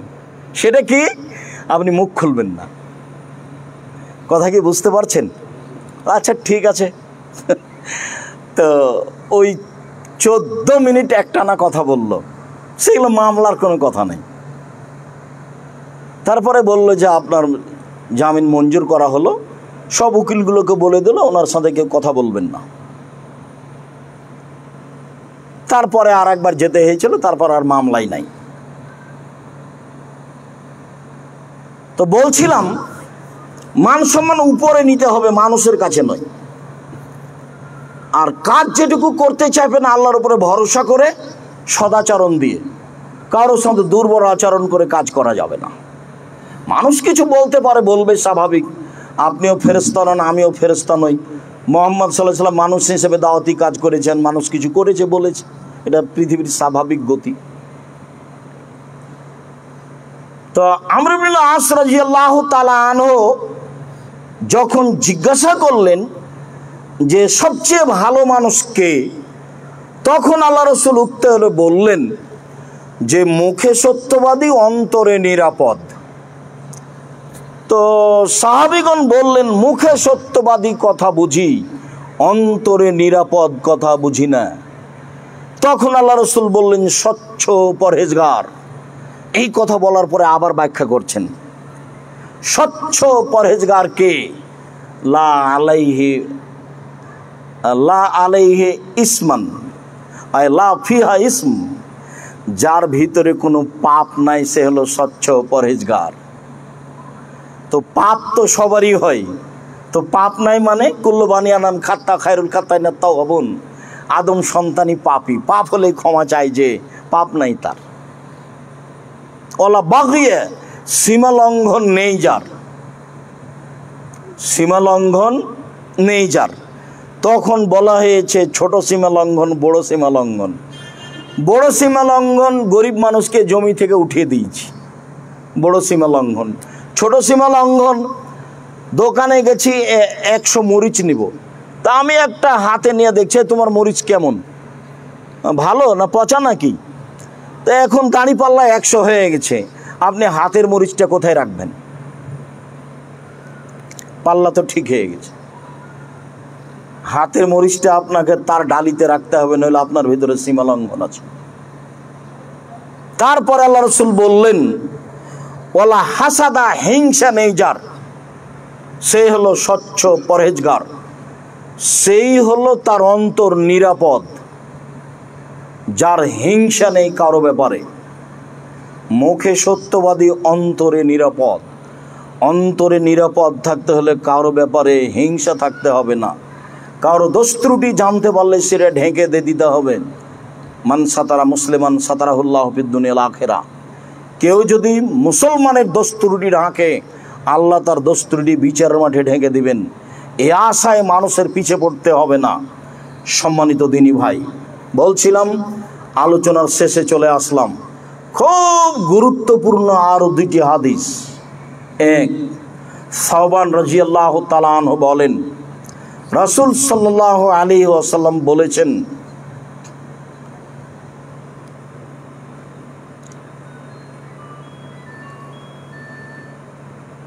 ইন্নাল্লাহা লা ইয়ারুদ্দুল কাযা ইল্লা বিদ-দুআয়ে ওয়া লা ইয়াজিদু ফিল উমর ইল্লা বিল বিররি। মানুষের ভাগ্য যেটা আল্লাহ লিখে দিয়েছেন পৃথিবী সৃষ্টির 50,000 বছর পূর্বে, এইটা বেশি হতে পারে দুয়াই।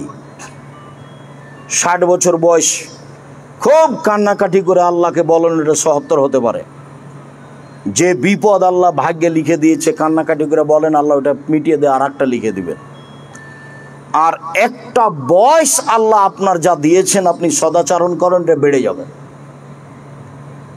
ইয়াজিদু ফিল উমর ইল্লা বিল বির। সদাচরণ দিয়ে মানুষের বয়স বেশি হয়। সদাচরণ দিয়ে মানুষের কি বেশি হয়? বয়স বেশি হয়। দোয়া দিয়ে মানুষের ভাগ্য পরিবর্তন হয়। শুনে থেকে হবে না, যে কোনো মূল্যে সদাচরণে যেতে হবে। যে কোনো মূল্যে যখন তখন দোয়া করার পথে নামতে হবে। আরেকটা হাদিস, আনাস রাদিয়াল্লাহু তাআলা আনহু বলেন, রাসূল সাল্লাল্লাহু আলাইহি সাল্লাম বলেছেন, এই ছেলে, আমরা তো আছি, আমাদের এখনো তো কাজে ব্যস্ত হতে হবে না, যার কারণে আমি অত মেহমানি ভালোবাসি না। ওই খাওয়ার ব্যবস্থা করতে গিয়ে আমরা মূল কিছু হারাবো, এটা চাই না। আনাস রাদিয়াল্লাহু তাআলা আনহু বলেন, মান আহাব্বা আইয়ুবসাতা লাহু ফি রিজকিহি ওয়া ইনসাহু লাহু ফি আসারিহি। যে চায় যে আল্লাহ তার রুজি বেশি করে দেখ, যে চায় যে আল্লাহ তার বয়স বেশি করে দেখ, আল্লাহ যেটা রুজি আছে ওটা আমার বেশি করে দাও, ব্যবসাটা আমার বড় করে দাও। 5 লক্ষ টাকার আছে 50 লক্ষ টাকার করে দাও, 2 কোটি টাকা আছে 50 কোটি টাকা করে দাও। রুজি তুমি বেশি করে দাও, আর একটা বয়স তুমি বেশি করে দাও। তাহলে কাজ কি করতে হবে? ফালিয়াসিল রাহিমাহু, সদাচরণ করতে হবে। সদাচরণে বয়স বেশি হয়, সদাচরণে রুজি বেশি হয়, সদাচরণে বয়স বেশি হয়, সদাচরণে রুজি বেশি হয়। সদাচরণে দামি জান্নাত পাওয়া যায়, সদাচরণে জান্নাতুল ফেরদাউস পাওয়া যায়। সদাচরণ সমান একসাথে 2টা বড় নেকি, তা হলো রাতে তাহাজ্জুদ, তা হলো নিয়মিত সিয়াম। সদাচরণ ভিন্ন জিনিস, যা বিচার মাঠে সবচেয়ে ভারী নেকির মাধ্যম হলো সদাচরণ। সম্মানিত দিনী ভাই, বিদেশে আছি আমরা, কোনো সময় কারো ক্ষতিতে থাকবো না। দেশের হোক বিদেশের হোক, কারো ক্ষতি কামনা করব না। কারো ক্ষতি করে কিছু করব, কাউকে নিচু করে কিছু করব, এটাও যেন মাথায় না থাকে। তার নাম সদাচরণ নয়। সদাচরণ বহাল রেখে, আল্লাহর উপরে ভরসা রেখে ব্যবসা বাণিজ্য কাজকর্ম দোকানপাট গড়ে তুলতে হবে। ফাঁকি দিয়ে ধোকা দিয়ে নয়। ফাঁকি দিয়ে ধোকা দিয়ে বেশি দিন টিকে না। এইটুকু আমার পক্ষ থেকে আন্তরিকভাবে অনুরোধ থাকছে। আর জামিয়া সালাফের জন্য একটু দোয়া করতে হবে। আমার মনে বড় সাধ, আমি এই দেশের মাটিতে, বাংলার মাটিতে উন্নত মানের প্রতিষ্ঠান গড়ব ইনশাআল্লাহ। যেখানে ছেলে মেয়ে বাংলা, ইংরেজি, আরবি উন্নত মানের শিক্ষা অর্জন করে জাতির অন্যায়ের বিরুদ্ধে লড়বে, মুখে কলমে মিডিয়ায় লড়বে ইনশাআল্লাহ। জামিয়া সালাফে বর্তমানে প্রায় 5,000 ছেলে মেয়ে পড়াশোনা করে, প্রায় সবাই আবাসিক। জামিয়া সালাফে প্রায় 300 জন শিক্ষক শিক্ষিকা রয়েছেন দেশ বিদেশের।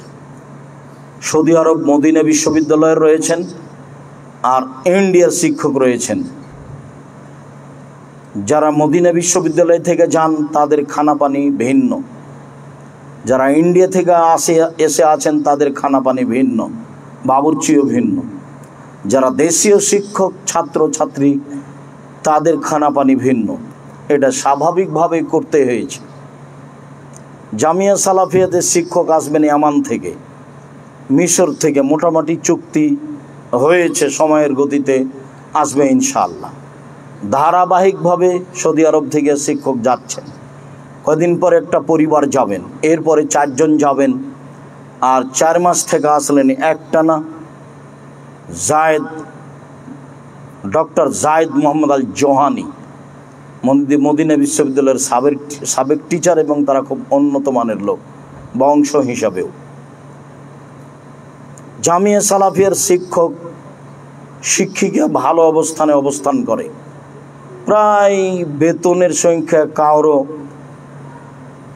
20,000 থেকে শুরু হয়ে 15,000 থেকে শুরু হয়ে লাখের মতো, 60,000, 70,000, 65,000, 50,000, 30,000 এরকম। যারা ইংরেজি শিক্ষক তাদের 20,000, 30,000, তারা সব মাস্টার ডিগ্রি পাস বিশ্ববিদ্যালয় থেকে। দেশের ভিন্ন ধরনের ব্যতিক্রম প্রতিষ্ঠান জামিয়া সালাফিয়া, শিরক মুক্ত প্রতিষ্ঠান জামিয়া সালাফিয়া, বিদআত মুক্ত প্রতিষ্ঠান জামিয়া সালাফিয়া, হিংসা মুক্ত প্রতিষ্ঠান জামিয়া সালাফিয়া। 60 জন 70 জন শিক্ষক বসে আছেন অফিসে, কেউ কারো বিরুদ্ধে মুখ খুলতে পারবেন না, মুখ খোলায় অপরাধ। কেউ কারো দল সংগঠনের ব্যাপারে কথা বলতে পারবেন না, কোনো হিংসা বলে কোনো জিনিস কেউ প্রকাশ করতে পারবে না। ডক্টর জোহানি বৃহস্পতিবারের শিক্ষক নিয়ে বসতেন, মাঝে মধ্যে বলতেন বাংলাদেশে আলেম ওলামাদের মাঝে হিংসা আছে। তো 2 দিন শোনার পরে 3য় দিন বললাম যে শেখ, জামিয়া সালাফের পরিচালক সহ কেউ শিক্ষক কারো ব্যাপারে হিংসা করতে পারবে না। আর আমাদের জানা অনুপাতে আমরা সরিষার সমপরিমাণ হিংসায় থাকি না, আর হিংসার আলোচনায় জামিয়া সালাফে হয় না, ছাত্ররা মুখ খুলতে পাবে না। তার নাম জামিয়া সালাফিয়া। জামিয়া সালাফিয়া প্রতি মাসে 32 লক্ষ টাকা বেতন লাগে, যেটা জামিয়া সালাফিয়া রূপগঞ্জ, নারায়ণগঞ্জ, ঢাকা, এইটা বর্তমানে 51 বিঘা জমির উপর অবস্থান করে। 22 বিঘা রয়েছে মেয়েদের জন্য, বাকি ছেলেদের জন্য। আরও 77 বিঘা মতো খাস অধীনে আছে, প্রায় 20 বিঘা মতো, মোট 77 বিঘা। 100 বিঘা জমিতে যেটুকু কিনা লাগবে মোটামুটি সময়ের গতিতে আমরা কিনে ফেলবো ইনশাআল্লাহ। এই 100 বিঘা জমির উপরে যেটা গড়ে উঠবে এর নাম, আপনার পুরো জায়গাটার নাম নেব্রাস নলেজ সিটি। এখানে থাকবে একটা জামিয়া সালাফিয়া ভিন্ন গতিতে, এখানে থাকবে একটা বিশ্ববিদ্যালয়, এখানে থাকবে একটা মেডিকেল। আর যেটা রাজশাহী মহিলা বিশ্ববিদ্যালয়, সেটা আপাতত 60 বিঘা জমির ওপরে, বাকি 100 বিঘা পুড়িয়ে দেওয়ার জন্য জমিদাতারা স্বীকৃতি দিয়েছে। সেখানে 40 বিঘা জমিতে পুকুর আছে। এটা হলো মহিলা বিশ্ববিদ্যালয়, নেব্রাস মহিলা বিশ্ববিদ্যালয়। আর ওইখানে ছেলেদের জন্য যেটা আছে সেটা 30 বিঘা জমির ওপরে। যেটা দিনাজপুরে আছে সেটা 20 বিঘা জমির ওপরে। বরিশালে জমি কিনা আছে, কিন্তু বাড়িঘর করা যায়নি, ভাড়া বাড়িতে চলে। বাংলাদেশের বিভিন্ন জেলায় জমি কিনা আছে, তারা নিজে দিয়েছে।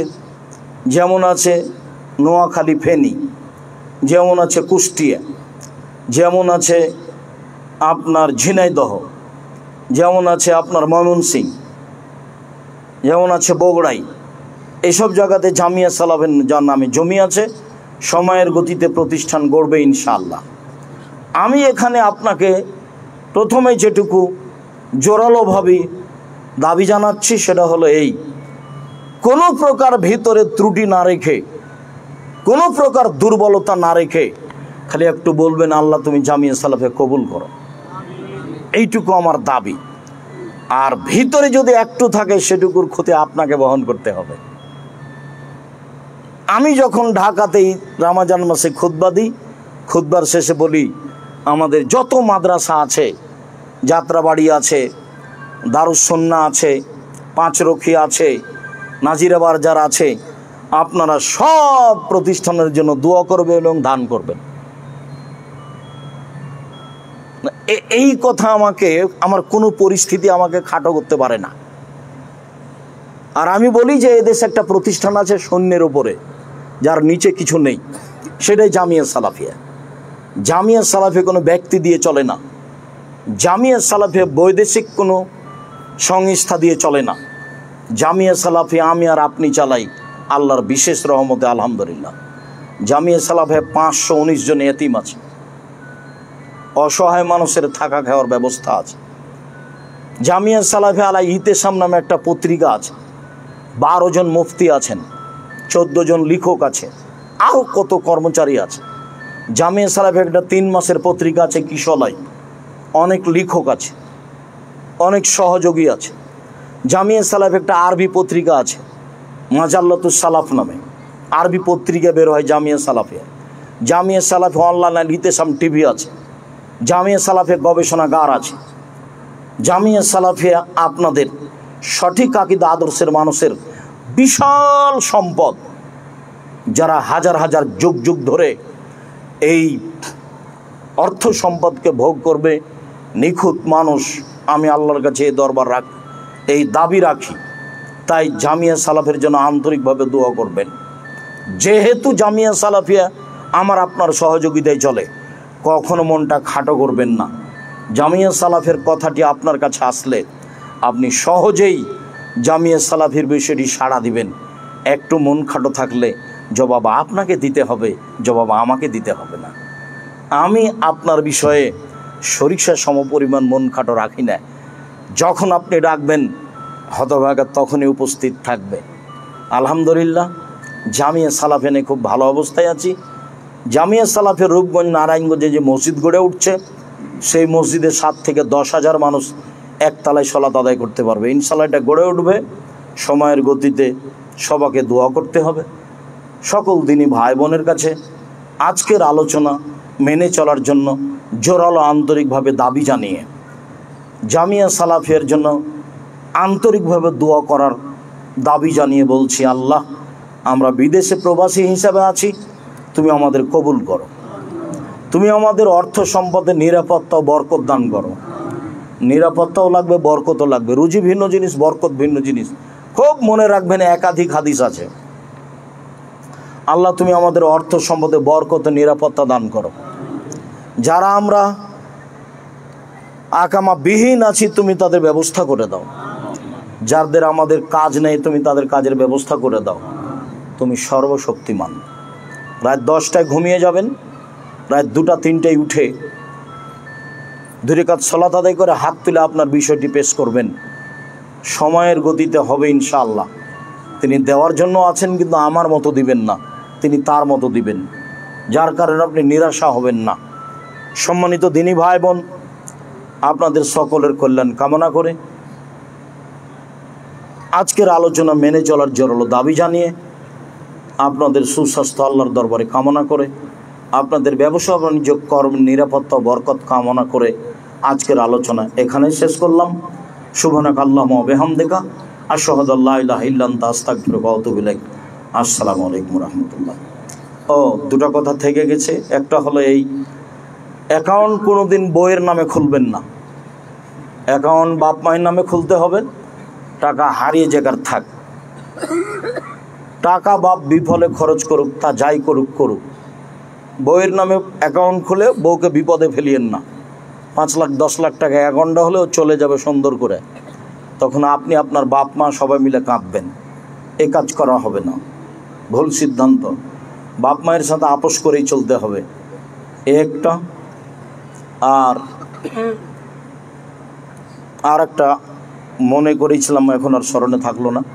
আল্লাহ, তুমি আমাদের কবুল কর, আল্লাহুম্মা আমিন। আসসালামু আলাইকুম রাহমাতুল্লাহ। মাশাআল্লাহ, বড় হুজুর কোথা থেকে? দোলা ভাই কেমন আছেন? আরে আপনি বসে আছেন এখানে, এত বড় মাওলানা বসে আছে রে। আল্লাহ, দোলা ভাই কেমন আছেন? বিশাল বাড়ি, দেখা যায়, আর কিছু দেখা যায় না। কেমন আছেন? ভালো আছেন? যেহেতু কষ্ট করে বসেন, এখন ইনশাআল্লাহ সংক্ষেপে কিছু বলবেন। আমাদের সম্মানিত উস্তাদ হাফেজ আব্দুল মাদানী হাফিজুল্লাহ, একটু বসেন, কষ্ট হয়ে জাযাকাল্লাহ।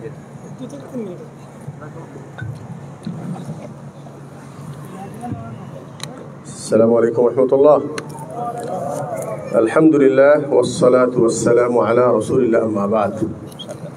সম্মানিত সকল দিনী ভাই, আলহামদুলিল্লাহ আলোচনা যথেষ্ট হয়েছে আলহামদুলিল্লাহ। এবং সম্মানিত শেখ অনেক দূর থেকে সফর করে এসে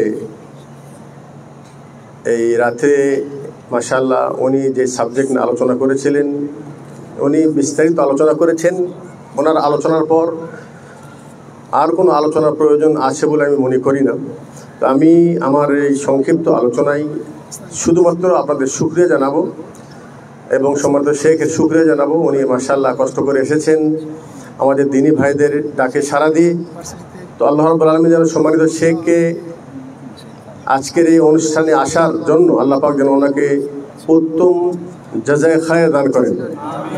যে ভাইয়েরা আজকের এই আলোচনার ব্যবস্থা করেছেন এবং ওনারা চেষ্টা করে এই আলোচনার পরিবেশটা সুন্দর রেখেছেন এবং সার্বিক ব্যবস্থা করেছেন, আল্লাহ পাক যেন ওনাদেরকেও এর বিনিময়ে উত্তম বদলা দান করেন। আপনারা যারা কষ্ট করে এসেছেন সবাইকে আল্লাহ পাক জাযায়ে খায়র দান করুন। সম্মানিত শেখ উনি বিস্তারিত আলোচনা করেছেন, আর এই আলোচনার মূল যেটা সারমর্ম সেটা হলেই আল্লাহ রাব্বুল আলামিন বলেছেন, ইয়াউমা লা ইয়ানফাউ মালু ওয়ালা বানুন ইল্লা মান আতাল্লাহা বিকলবিন সালিম। কিয়ামতের দিন কোনো ব্যক্তির জন্য তার মাল অথবা তার সন্তানাদি তার কোনো উপকারে আসবে না, তবে ওই ব্যক্তি উপকৃত হবে যিনি কিয়ামতের দিন কলবে সালিম নিয়ে আল্লাহর সামনে উপস্থিত হতে পারবেন। শেখ যত আমাদের ত্রুটির বিষয়ে আলোচনা করেছেন এবং সংশোধনের বিষয়ে আলোচনা করেছেন, সব কিছুর মূল সেন্টার কিন্তু আমাদের অন্তর। এই জন্য আল্লাহ নবী সাল্লাল্লাহু আলাইহি ওয়াসাল্লাম বলেছেন, আলা ইন্না ফিল জাসাদি লামুদগাতান, তোমার শরীরের ভিতরে একটি গোশতের টুকরা আছে, ইদা সালুহাত সালুহাল জাসাদু কুল্লুহু, ওটা যদি ঠিক হয়ে যায় তাহলে তোমার পুরাটা শরীর অটোমেটিক ঠিক হয়ে যাবে। এটা নষ্ট হলে পুরাটা শরীরই নষ্ট হয়ে যাবে।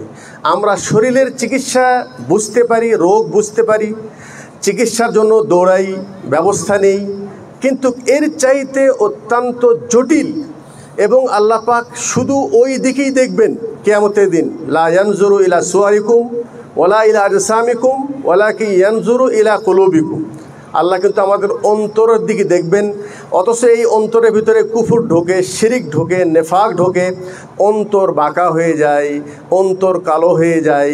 আর এই অন্তরের বেদির মধ্যে সবচাইতে প্রাচীনতম বেদি, যেই বেদির কারণে মুসলিম জাতির মধ্যে প্রথম যে কবিরা গুনাহ কতল, হত্যা, ভাই ভাইকে হত্যা করেছিল, সেটাও কিন্তু এই অন্তরের বেদির কারণে, হাসাদ এবং হিংসার কারণে। এই জন্য আল্লাহ রাব্বুল আলামিনের কাছে দোয়া করি, আল্লাহ পাক যেন আমাদের অন্তরটাকে পরিশুদ্ধ করে দেয়।